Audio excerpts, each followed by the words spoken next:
Lisa. How are you? I don't know. Do we? I don't really know how to answer that question anymore, honestly. Yeah, It's we've kind of jumped from the frying pan into the fire, and I'm not talking about things heating up in Texas or Southern California. no. No, yeah, it's been a strange week for sure. Week and however many days. Um, yeah. But, we're here to shed some light on some things, to have some honest conversation about what's happening in the world and where tennis fits into all that. And I want to just let our audience know that you and I had a conversation yesterday about do we do this show today in light of what's happening around our country and how it feels really petty and unimportant to be talking about playing tennis in the midst of the racial tension, and tension just is even the wrong word. The unrest that we're watching and experiencing firsthand. And yet, tennis is what you and I do. So it we kind of came to the conclusion that we need to use our voices to kind of integrate what's happening in our world with what can happen in tennis and how the two work together and how we can use our sport to facilitate some positive change, right? Right. Yeah. So, we kind of got to get right at it. The reality is, we're going to talk about sports and all that's going on in terms of the discussion relative to racial equality, racial harmony, violence.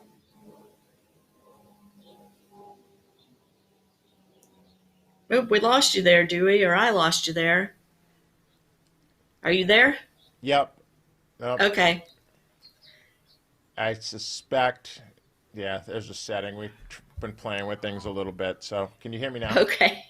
Yeah. Yeah.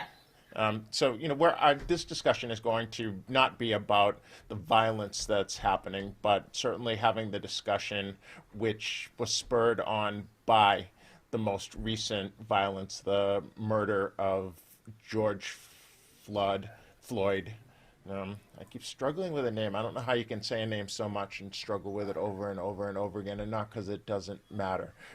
But it does kind of speak to the fact that this is it was a murder which has me outraged, but it doesn't have me any more outraged than any of the other ones that we've talked. Breonna Taylor, we Philando Castillo. We can go on and on and on and back and back and back. And I know that you left L.A. the first time because of some of the violence in Rodney King. So how that all happened. So we're just going to kind of be real about sports, Yeah. tennis. What solutions might tennis be able to hold? Because I certainly feel like sports has been a catalyst for change. I one of the first things I had to memorize as a new cadet at West Point was MacArthur's opinion of athletics, which is upon the fields of friendly strife are sown the seeds, which upon other fields on other days will bear the fruits of victory. And I found that that saying applies to so many different things that I've run across in life. And, I've spent a lot of my life involved in sports, largely because I believe in those other lessons that will be applied later on in life. Um, Right. but why don't we start out? And, what questions do you have of me? Because here's a chance for someone who isn't of color to, I am of color, but for you to ask questions of someone Really? who is, yeah, the replay of this will certainly show me, like the mirror does every day, that that's me. Um, Yeah. but what questions can I answer for you? And to preface it, I have probably a different black experience than many people in America. I grew up in a community where we were one of less than a handful of African American families when I was born. So I grew up in a place where I was the only person of color, other than possibly my family members, for a good bit of my life growing up.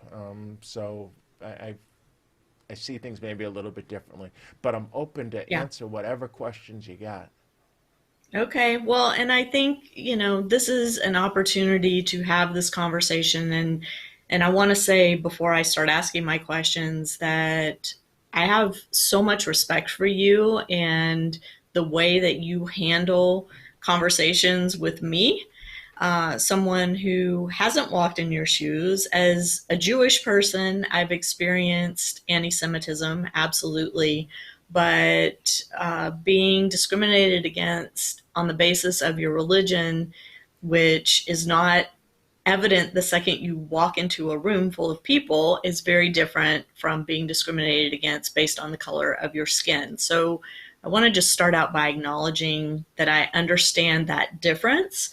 At the same time, I think my first question to you, has to do with how, in the wake of what's happening in the country right now, and people keep commenting they hate when I say in the wake of, but we are in the midst of something huge right now. Mhm. How do we take what's happening and use tennis to breed a mindset, a culture of not being colorblind, because I don't think that's what the black community is asking of the white community, for us to be colorblind, but rather to recognize color and embrace the fact that we may look different on the outside, but may have some real similarities once we dig into the inside. Yeah. What's tennis's role? Well, I guess let me start with my worldview because I believe worldview is a lot. And I've not ever believed, maybe not since I was old enough to have rational thought and think through many things on my own, I've not believed that America was a melting pot. I did not believe that you take all of these things and you put them in and everybody becomes the same. I have looked at America more as a tossed salad where there are radishes and tomatoes and cucumbers and lettuce and onions, and they all have a distinct flavor, but they all add to the overall experience of having a salad that's not more than just a bowl of lettuce. Um, so I don't think that we should be looking at race as everybody's the same because everybody isn't the same. Everybody's experiences aren't the same. The culture that people bring, the foods, the traditions, and understanding them bring color, bring flavor, bring the the essence that life can be. And I think we too often make the mistake. And I guess I have to say that I've been put taken aback many times in my life because I grew up where I did, and I was involved in grew up in a community where the racial tensions revolving around the busing issue in the 1970s were huge. Kids were bused out from the city of Boston to where I lived, and there were times when some of the local kids climbed on what was called Metco, is the program that bussed the kids out, and the local kids would climb on the Metco buses and start riots that made the Boston news, and I would talk to them about, well, why aren't I experiencing any of this? And many times they would say the most stupid thing to me, which is, well, you're not really black. And it's like, well, how am I not really black? But the reality is, they saw me as a person because they went to kindergarten with me, they went to nursery school with me, they played little league and you know ice hockey and all of those other things with me. So I was someone who was part of their community. Seeing me didn't seem out of place to them. Seeing a group of people who were brought in from somewhere else seemed very out of place. But How most did of it my feel to you? How did it feel to you when those kids came in from Boston? Did it feel out of place to you? Well, maybe not for me because my mother had been a guidance counselor in the school system and she became the first METCO coordinator for Concord. So she was responsible for the entire program that was busing the kids from Boston to Concord, Massachusetts. And so we were a host family. So Mark Jones was my host brother, and he was someone who, if he was playing sports, would stay at my house because those kids were being bused where they were getting on the bus at, 10 past 5 in the morning. And if they were playing Yeah. sports and took a late bus home, they weren't getting home till 8 or 9 at night. So they would have host families that they would stay with. And so, I had the opportunity, a cultural experience where I would also get to go and stay at Mark's house and get experience. They lived in a three-family house in Boston, and we would run through the three-family houses, three triple deckers, and have water balloon fights and do all kind. It was fun. It was one of the most fun experiences that I can remember as a kid because it was just so different, and everybody just enjoyed life. Um, but it didn't seem So strange let's to bring me. this back to tennis though. Let's bring Okay. this back to tennis because again, my question is what can we as a sport? I mean, we saw USTA yesterday released a statement and And I everybody's was releasing glad. statements, and I think it's a bunch of Right. crap. Honestly, Well, it's the I'm at same that thing that place. happened with COVID-19. Right. So, So I look right. at it as tennis was the first place I experienced racism. I grew up at a small tennis and swim club in Lexington, Massachusetts, called, at the time it was Middlesex Tennis and Swim Club. It's now the Boston Club. The tennis pro there had grown up in Southern California. He played at Harvard, and he had a house somewhat out in the country where he had a tennis court in his yard. Well, the other kids, the white kids in the program, had the opportunity to go spend the weekends at his house and train. And I was as good a prospect as any of them. Mhm. Never once was I offered that opportunity to go and do that. So I viewed tennis right away as a racist kind of place. I chose tennis to be the place that I kind of broke through the racism. When I first started coaching, I took a job at a program in inner city Boston that Bud Collins always wrote about every year called Sportsman's Tennis Club, because it was the kind of place where everybody was welcome. If you were in the city of Boston, it was not just an inner city program.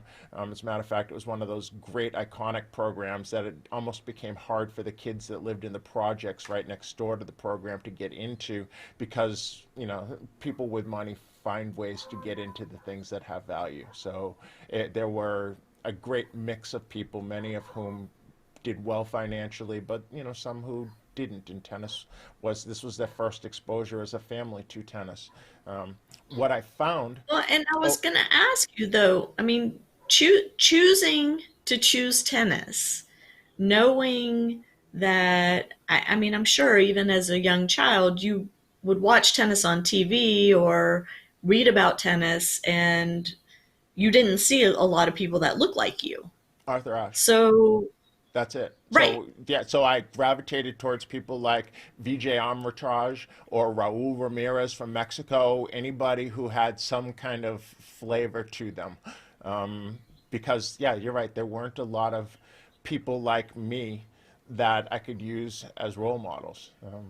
So But now we have more. It's not even by any stretch, but definitely tennis has become more colorful, more flavorful, as you say. I like that term actually.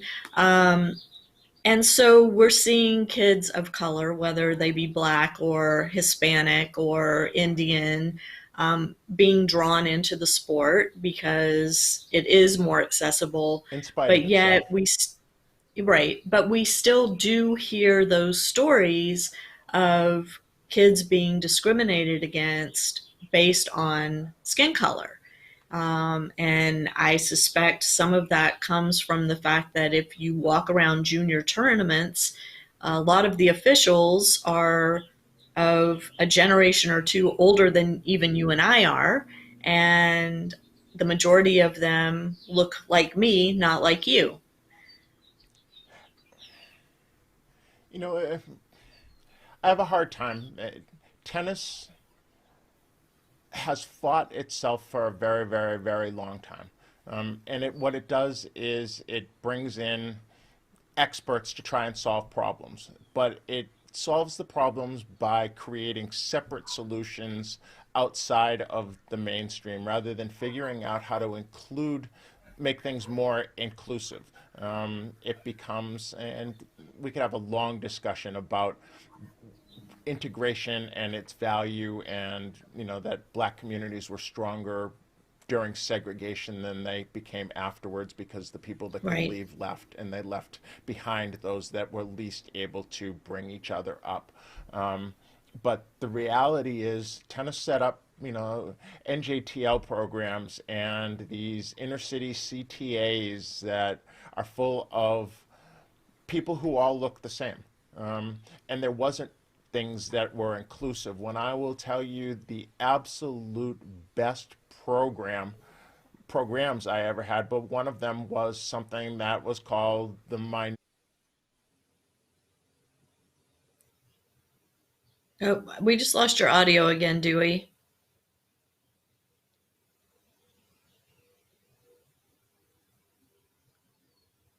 Or I lost your audio. Are you there?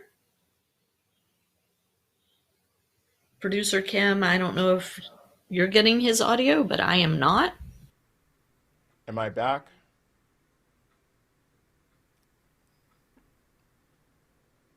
Am I? I think I'm back.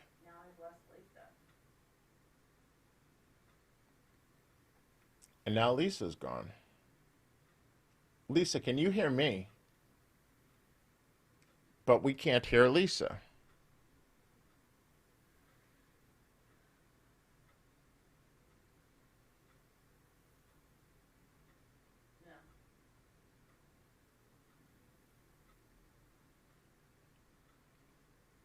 And I think you got to take out the automatically mix audio out of the graphic.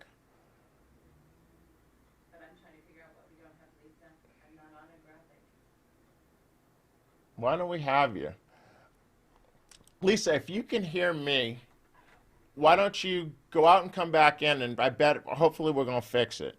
And I'm just going to entertain people for a second. So, um, I don't want Lisa to miss what I was talking about with the minority majority program, because it was a program whereby there was no majority. Um, and let's see. Can you hear me? I can. Can you hear me? I can. All right. Well, let's just stay here, and we're not going to go to the graphics for a minute because I don't want to lose you again. Okay. So, welcome to the world of life. But the Yeah. minority majority program, and I was gonna had a picture to show of the kids that were in the program. Was a program where the goal was to have enough diversity that at no point in time was there ever a majority. Hmm. So, if I were to, look at that picture, I believe it had 8 kids, and there were no more than three. And I'm actually looking at it on a different screen: 2, 4, 6, 8, 9, 10, including me, 11, 10 kids.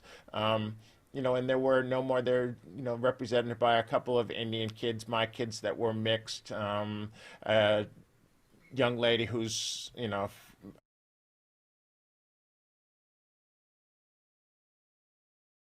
Again. majority. And the kids loved it, right? There was nobody felt where they were a minority that anybody looked at them differently, because there was no group that look down on other people. And Right. it was the kids' favorite time to be out there. And I found that in other programs, program that I had in Charlotte, North Carolina, was very similar to that, where it felt like the United Nations. If you were to listen to the parents talking on the phones, waiting for kids to get picked up, there were more languages, and even within the same, if they were from the same country, they spoke different dialects. And it was inclusive because it was everybody, and it was became about tennis. Tennis hasn't done a very good job of that because they don't want to. The How reality is, why wouldn't they be looking at somebody like me who's worked in any number of and started programs and spent a couple $100,000 supporting players and things? Why wouldn't they spend second round US Open prize money? If you just Right. made it into the main draw of U.S. Open last year, $58,000. If you won a round and made it to the second round, that's $100,000. Why wouldn't you throw $100,000 at somebody like me who has done most things that there are to do as an actual practitioner? Well, why? Because maybe I'm too real for people, and maybe they don't want to hear the real. You know, I went from golden boy to outcast, so to speak, because of the USTA, and I'm gonna be real about it. You know, in 1992, I was on the USTA New England Sectional Board of Directors. I was chairman of the Community Development Committee, and I was on the district. I was first vice president of the Eastern Mass District. I moved to Atlanta because I wanted to do really great things with tennis, and there was, you know, too many limitations with having to have indoor court time in Massachusetts. So I moved to Atlanta, and I said, "Great, can I get involved?" Because they were looking for people of color, more people, and they, you know, were like, well, we don't have enough minorities with experience. Well, here I am, been chairman of Community Development Committee, sectional board of directors, and they tell me, well, great, why don't you start on the Georgia Minority Participation Committee? So not even at the sectional level, at the district Mm-hmm. level, and on the GRIPE committee. And I said, you know, you can keep your little committee assignment where you have people and give them a place to gripe, but really aren't ever going to make a change. And, you know, I'm going to bounce. I'm going to go do the work. And I did the work for who knows how long. I don't know how many people can say that they've worked with juniors of Hispanic and Asian and African American and Caucasian. I guess I've not had a Hispanic player that I've worked with who was top 10 in the country, but certainly African American, Asian American, um, and, Well, you I know, mean, there's white. no question, Dewey, that you've done the work, that you've had the experience, but you are one person and you are only able to be in one place at a time unless you've got some superpower you haven't shared with me yet. And Mm-hmm. I guess my question is, how does tennis reconcile the the need to serve the community at large, which includes children and adults of every racial, ethnic, nationality, religion, with the high cost of participating in our sport at a high level, which, listen, we all know how much it costs to develop a junior player to the top of the game. It's, you know, definitely in the six figures, start to finish. How do we reconcile that with also giving coaches the financial support that they need to offer players an opportunity to train and play without having to pay the exorbitant costs, you know, offering scholarships or discounts or whatever, but still allowing the coach to make a living and support his or her family? I mean, there's so many pieces to the puzzle, and I The don't real think. the reality is people in the community of dark-skinned folk, almost none of us have gotten involved in tennis because of the money. So for many of the most successful, it was a side hustle. So there was some other job that was paying the bills, and it was being out there every afternoon so that kids in the community had a safe place to be during the hours of 4 to 7 in the afternoon when the devil does his magic. And Right. so that was the primary reason. And But things, how many coaches of the quality that you bring were doing that? I would say that, you know, I learned from many, and I don't know how many there are, but I would say that they weren't all that. That if we were to look at the Florida qualifier is called the Bobby Curtis. Bobby Curtis did it at Moore Park in Miami for years and years and years. If you were to look at Kim Sands and Rick Davison and many people came out of that program. So the level of excellence that was brought by somebody, and you know, and I suspected from what I've heard, you know, it ruined his marriage just like it's ruined many other people's marriages because he was devoted to that park and those kids. When I was in Atlanta, Georgia, you know, my dad, Ernie Peterson, was my dad, and there was not a better coached. There were more kids came out of there than pretty much anywhere of that where everybody was of a high standard. There are places like that everywhere. McGregor Park in Houston, where John Wilkerson, trained Laurie McNeil and Zena Garrison. Those places exist all over the place, and they were networked together where you knew where those other great programs were and were willing to share the information. And the USTA But very easily could have tapped into that and can still tap into that if they choose to do so. It's not. but let me ask you this, Dewey. Is the onus on coaches of color to start these programs and grow these programs? Is the onus on every single coach, regardless of color? Or is it on some outside organization or a combination of efforts? I mean, how how does someone who wants to start a program like this where they're bringing kids from all different backgrounds together so that we foster a sense of caring for one another, that we're all human beings, we're all members of this human race, we all live in the same place, we all have the goal of getting better at tennis.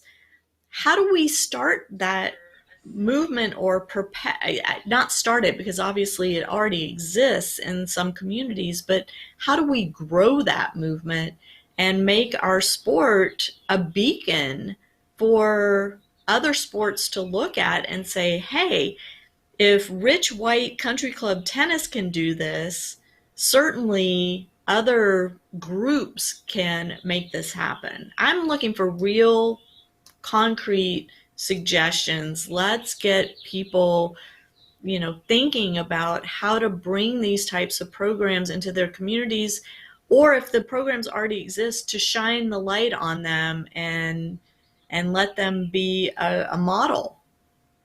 I think it's a key. The key is to somehow attach the funding vehicle, which can support those that might not be able to fund themselves, to be able to make the sport one where someone goes as far as their talent and desire allows. And I think it's a criminal act to start a program with a bunch of inner city kids who can't pay and get them started as beginners and then have them hit the wall where now all of a sudden they need more and they can't get more, because the lesson that that teaches Right. is don't go outside, don't look outside past what you see in your backyard. So if you see people playing basketball all around you, stick with basketball. Don't try to go over those tennis courts, because tennis isn't really available to you. And then what's going to happen? That message is going to be coming from the people that want kids to get into bad things, and the kids are going to be like, I guess you're right. So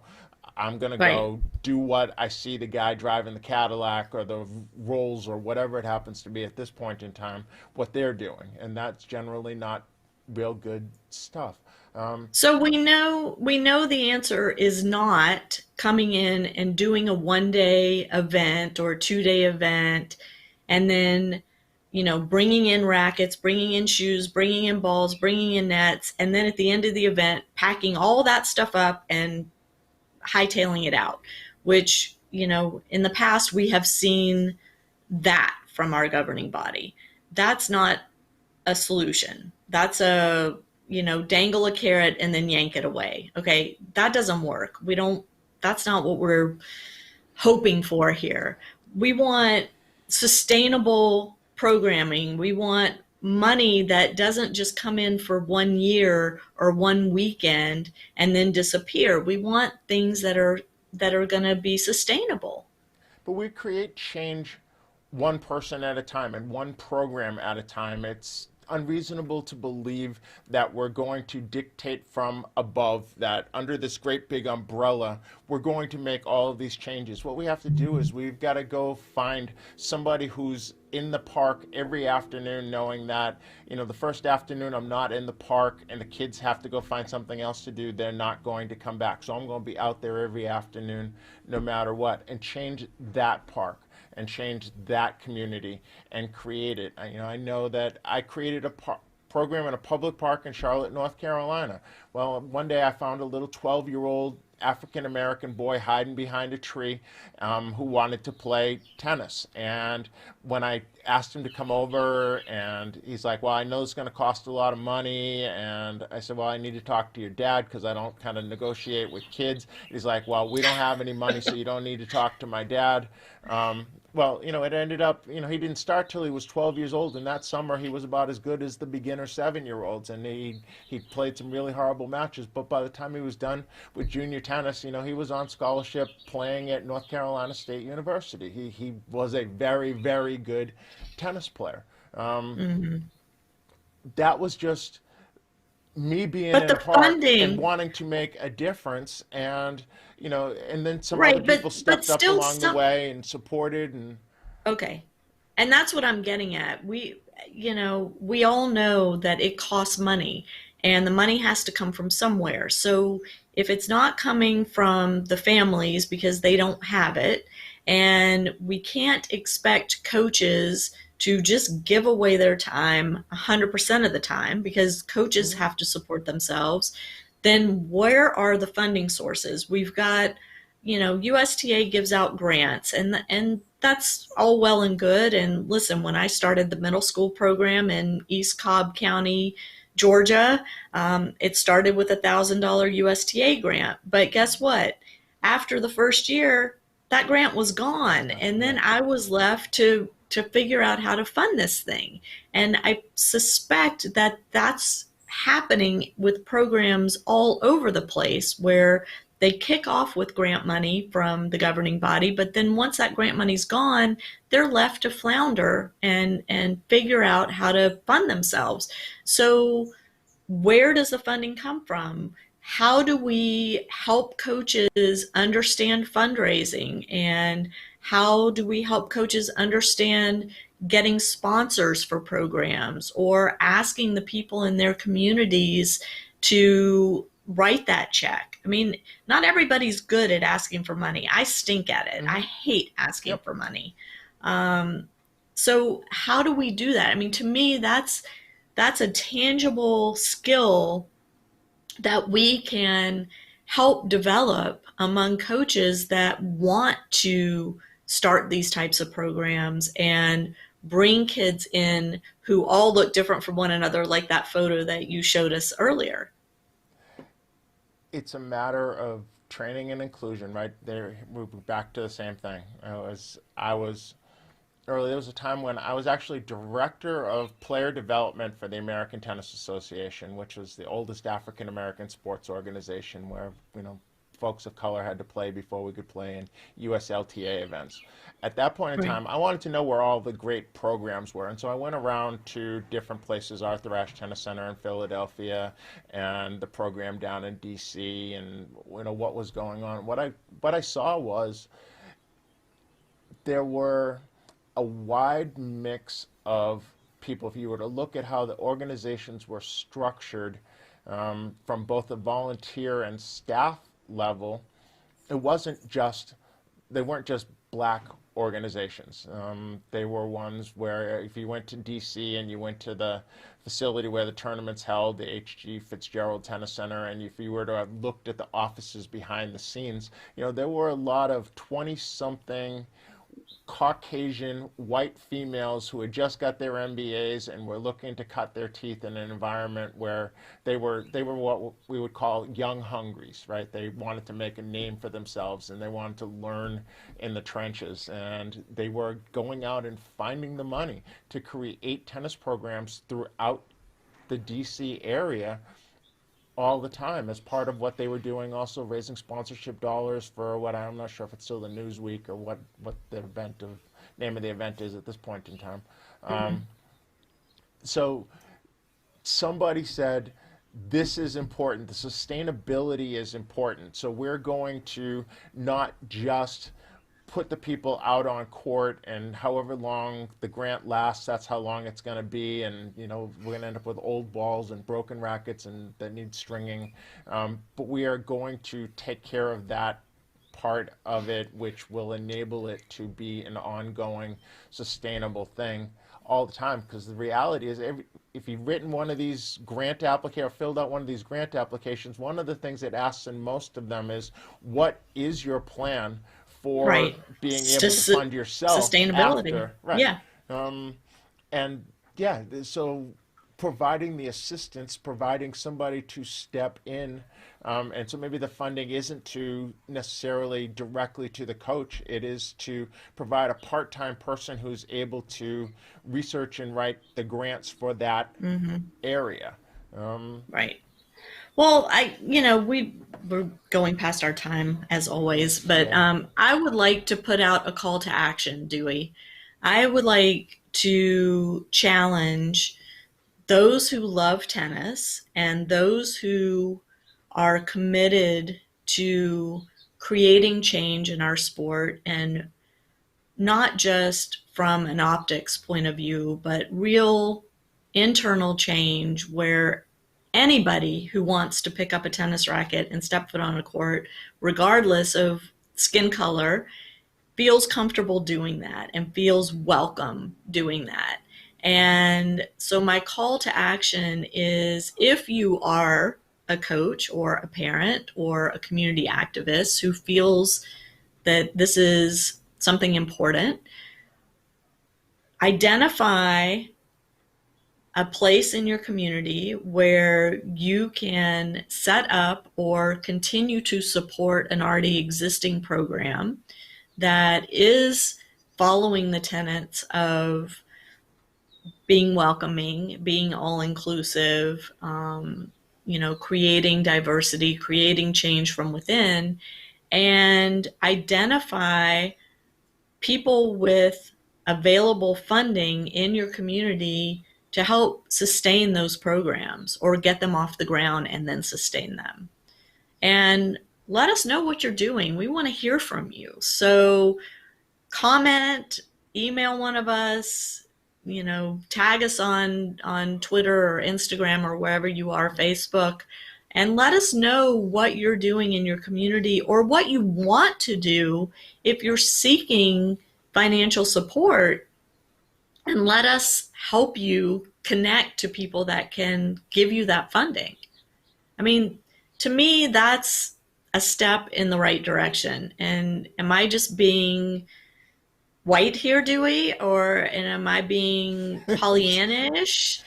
I, Well, I mean, seriously. no, I think it's important to know where there are little sparks which exist, and if the big guns, the ones with the great big billows, can find where the sparks already exist and fan the flames so that it grows, that's much easier than trying to start from scratch. So identifying where those places are, I think, is a huge start. I would further that by saying, if the USTA is truly interested in learning from the experience of people like me, reach out to people like me. Take some of your resources and learn. And I'm not talking about create some charrette where you bring in a bunch of people in and you pay us a couple $100 to sit around in a room and have a focus group. And, you can take a couple $100 and it has no value to me at this point in time. But if you want to actually learn what the solutions which work are. Find the people who have done things which have worked in more than one place, because just because there's magic one place doesn't mean that magic is Right. going to go everywhere. But there are those people that have just figured out how to make things work wherever they were, and reach out to them and do what's right. Don't create a And bunch of silly statements like the ones coming like I'm glad they come to you. I just delete them. I don't even read them. I read the one that came from you because well, it came from you. I mean the one from USTA Northern that you yeah. forwarded to me. Um, so But I think one thing that you and I can do to really start the ball rolling or give it a little shove is to be connectors, right? mhm. So if the people who are doing these programs now reach out to us so that we know who you are, And then the people who are interested in creating those programs or supporting the existing programs also reach out to us. So we know who you are. We can put you together and hopefully we can help move things along in a manner that feels like it's the right thing to do. I mean, and this is part of my white privilege challenge, right? Things that I look at and say, oh gosh, I think this is the right way for things to happen. It's easy for me from the outside to look in and say that. But the fact that you and I work together, Dewey, gives us, I think, some balance, certainly provides me with a reality check that I need, and hopefully will help people feel like, this is a real effort that these two are looking to make here. Yeah, and I'm gonna make a joke, and don't make light of what I'm going to say. Instead, you can keep your comments to yourself because this is just kind of a joke. Uh-oh. But um, for a long time, I used to paraphrase something that Steve Martin said in The Jerk. In the movie The Jerk, he made a comment that I was born a poor black child. And Yeah. for a long time, I said, I was born a middle class white child, because that was the experience that I knew. But I chose a long, long time ago to understand the other side of it. So I've long moved past that. But I know that there are a lot of people who just want to make themselves feel good. They're do-gooders. They want to write a check and clear their conscience and believe that they did right. Reality is, I don't want to put those people down because we need those people, right? I Well, don't that's what I really was going to care. say. I We don't care need the check motivation. writers. Yeah, I don't need the care Yeah. about the motivation for you writing the check. Write the check. Write the check. If you don't want to do the work, help fund the people that want to do the work to make the change. Because it is very, very hard for those people who are somewhat successful, but not uber successful, where their business will continue to flourish without them, where they have unlimited time off. I'm going to digress for a second. One of the things that used to be required to become USTA national president was you essentially needed to have unlimited time off, and you needed to have a personal assistant that you could direct to do USTA business. That's kind of what was necessary to climb to the Wow. highest echelon of the USTA. Yeah, yeah, I kind of was an insider at one point in time. Um, but we need people to write checks because there are a lot of people who have really good ideas who have been doing it for less than market rate for many, many years, and consequently end up like I am, where I could go on my app and hold up how much money I owe a hospital from having had a heart attack, because I did most of this. I spent well over $100,000 out of my inheritance to help people chase dreams in the sport of tennis. And now I don't have it in the bank to do things that I might want to do now. Well, that was a choice I made. Was it a right choice? No, it was probably a really, really dumb choice. People in my family said, "What are you doing?" at the time. But I did what I felt was important. But I paid for the education necessary to be able to help. I'm not saying write your check to me now. I'm saying find people like me and write your check to the organizations which support them, the 501c3s, where you can get the tax deduction. Or if you just have it where your business can do it out of marketing dollars, then write a check out of marketing dollars. But But if you don't know who to write the check to, this is what I'm saying. If you then don't contact then know who to contact support, Lisa and then I. get in touch with us Yeah, yeah, because we will connect you with the people who need your funds to continue their good work or to get a program off the ground. And that's my call to action is reach out to us. You can email us, you can comment on this live stream on Facebook, on YouTube. You can reach out to us through social media. My email address is lisa at parentingaces.com. Dewey, yours, I don't know what yours is because I I don't even. just pushed something in my phone. Dewey Evans at gmail.com will get to me. That There so you go. So, two easy ways to contact us, and we will connect you. That I'm speaking for both of us, but we will Yeah, connect that's you cool. and let that be the takeaway from this week's episode. All right, now that I'm all riled up, I gotta find some place to go. You got me going. Um, Sorry. it's it's a It's place my that I've had job. passion. I've had passion here for almost 3 decades.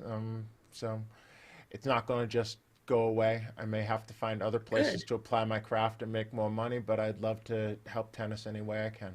So Well, reach out to us, folks. We're here for you as a conduit of information and connection. And with that, stay safe, everybody. We're still dealing with COVID-19, even though it's out of the news cycle, it seems, right now, because there are other bigger things happening. But 2020, we just need a reset. I'm ready for January.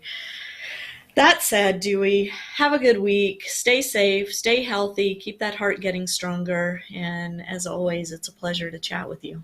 yeah, we'll be back next week. Be well. See ya. Bye.